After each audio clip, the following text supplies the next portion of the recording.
रायगड जिल्ह्यामधली बातमी आहे। रायगड जिल्ह्यामध्ये राष्ट्रवादी काँग्रेस पक्षाच्या बॅनरवरून राज्याच्या उपमुख्यमंत्री, पक्षाच्या अध्यक्षा सुनेत्रा पवार आणि दिवंगत नेते अजित पवार यांचे फोटो गायब झालेले आहेत। या बॅनरवर केवळ सुनील तटकरे आणि कुटुंबियांचे फोटो असल्याचं दिसून येत आहे। त्यामुळे या बॅनरची राज्यभरात चर्चा आहे।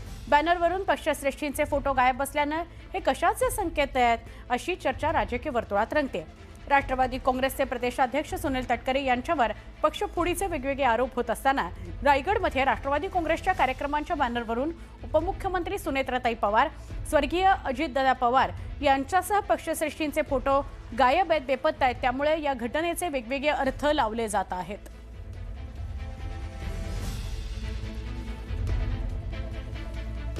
दरम्यान या बॅनरवरील फोटोवरून शरद पवारांच्या राष्ट्रवादी काँग्रेसचे प्रवक्ते विलास लवांडे यांनी टीका केलेली आहे। अजितदादांचा राष्ट्रवादी पक्ष ताब्यात घेण्याचे आधीपासूनचेच मनसुबे लपवून राहिलेले नाहीत, त्याची सुरुवात रायगडपासून झालेली आहे। आदरणीय अजितदादांचा आणि उपमुख्यमंत्री सुनेत्रा वहिनींचा पक्षाच्या अधिकृत कार्यक्रमामध्ये बॅनरवर नाव किंवा फोटो सुद्धा नाही, याला कृतज्ञता म्हणतात।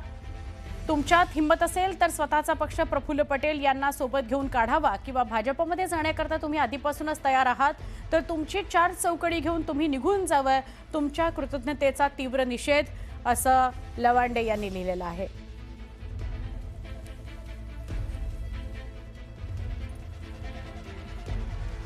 राष्ट्रवादी काँग्रेसच्या रायगडमध्ये झालेल्या कार्यक्रमात लावण्यात आलेल्या बॅनरची जोरदार चर्चा सुरू आहे।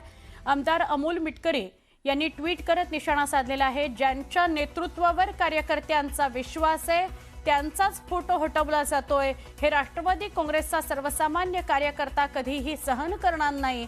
राष्ट्रवादी काँग्रेसच्या दैवतांना डावलून स्वतः देव बनण्याचा कोणी प्रयत्न करू नये, महाराष्ट्र हे सहन करणार नाही। तटकरे आता ह्या वहिनींना मानतात का नाही मानतात हा प्रश्न तर महाराष्ट्राच्या जनतेच्या मनात आहेच ना। ते भारतीय जनता पार्टीला मानणार आहेत, ते सुनेत्रा वहिनींना मानतील असं मलाही नाही वाटत। शेवटी ते भारतीय जनता पार्टीच्या इशाऱ्यावर त्यांचं सगळं कामकाज चालू आहे हे स्पष्ट दिसतं।